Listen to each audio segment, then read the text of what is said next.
दांतों में उंगली दिए मौत भी खड़ी रही, फौलादी सैनिक भारत के इस तरह लड़े। अंग्रेज बहादुर एक दुआ मांगा करते, फिर किसी तात्या से पाला ना पड़े। दोस्तों, ये पंक्तियां भारत के वीर योद्धा और अंग्रेजों के दिलों में खौफ पैदा करने वाले तात्या टोपे को समर्पित हैं, जो भारत के प्रथम स्वतंत्रता संग्राम के एक प्रमुख सेनानी थे।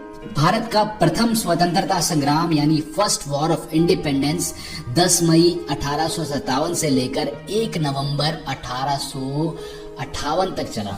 इस युद्ध में भले ही भारत आजादी ना हासिल कर पाया हो, लेकिन कई स्वतंत्रता सेनानियों ने इसमें हिस्सा लिया, जिसमें रानी लक्ष्मीबाई और बहादुर शाह जैसे कई हिंदू और मुस्लिम समुदायों के योद्धा शामिल थे। इन्हीं योद्धाओं में नाम आता है तात्या टोपे का, एक ऐसे रेबल जनरल जिनके पास युद्ध से पहले तक औपचारिक सैन्य प्रशिक्षण यानी फॉर्मल मिलिट्री ट्रेनिंग की कमी थी, लेकिन उसके बावजूद भी 1857 के युद्ध में उनकी भूमिका बहुत ही महत्वपूर्ण और प्रेरणादायक है। भारत के इस महान वीर सपूत तात्या टोपे का जन्म 1814 में महाराष्ट्र के नासिक जिले के येवला नामक एक छोटे से गांव में ब्राह्मण परिवार में हुआ था। तात्या टोपे का वास्तविक नाम रामचंद्र पांडुरंग येवलकर था, परंतु लोग स्नेह से उन्हें तात्या के नाम से पुकारते थे।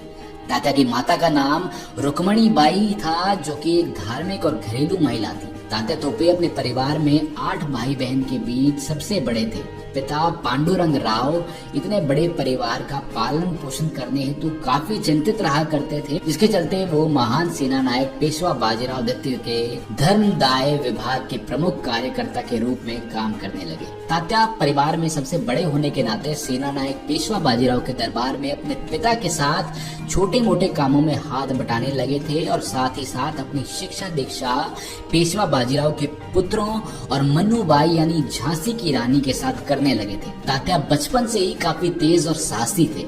धीरे धीरे समय बीतता गया और तात्या टोपे युवा अवस्था में आए।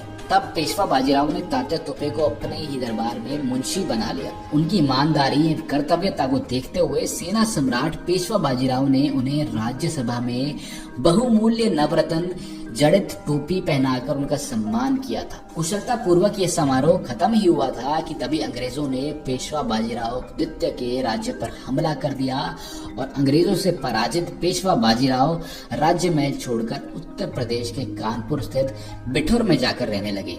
उनके साथ तात्या टोपे के पिता भी अपने परिवार को लेकर बिठूर में जाकर बस गए। शुरू से ही युद्ध और सैनिक अभियानों में रुचि होने की वजह से बिठूर में ही तात्या टोपे ने सैन्य और युद्ध अभ्यास किया। बिठूर में रहते हुए ही तात्या टोपे बाजीराव पेशवा के गोद लिए गए पुत्र नाना साहेब के संपर्क में आए और एक दूसरे के घनिष्ठ मित्र बन गए। आगे चलकर तात्या टोपे को नाना साहेब का दायां हाथ कहा जाने लगा।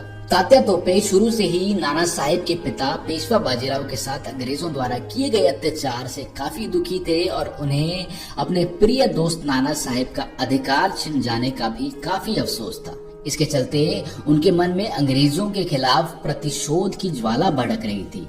वहीं उस वक्त 1857 में अंग्रेजों की क्रूर नीतियों की वजह से विद्रोह छिड़ा हुआ था।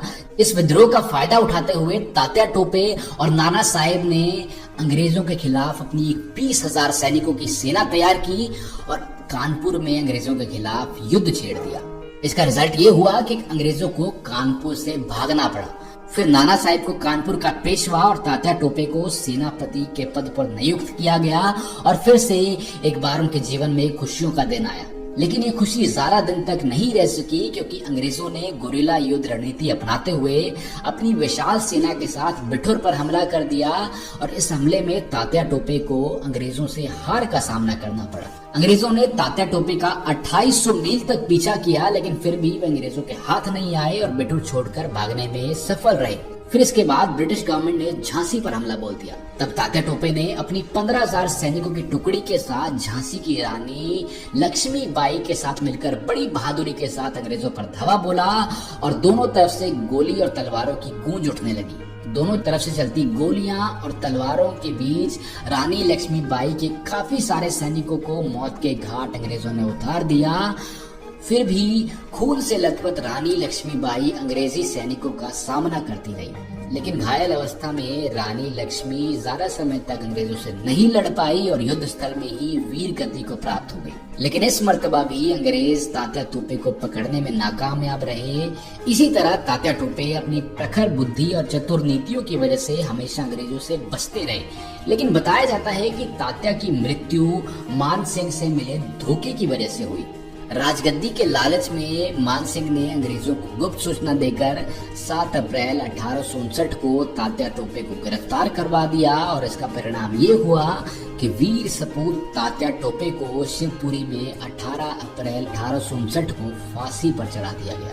वर्ष 2016 में भारत सरकार ने तात्या टोपे के सम्मान में उनके नाम पर एक डाक टिकट जारी किया। इसके साथ ही कानपुर और शिवपुरी में तात्या टोपे का स्मारक बनाया गया और भारत की आजादी की पहली लड़ाई में उनके त्याग, बलिदान और कुर्बानी को याद रखने के लिए मध्य प्रदेश में तात्या टोपे मेमोरियल पार्क बनवाया गया है, जहां पर तात्या टोपे की मूर्ति स्थापित की गई है। तो दोस्तों आज के लिए बस इतना ही। आपको हमारा वीडियो कैसा लगा हमें कमेंट सेक्शन में जरूर बताइएगा।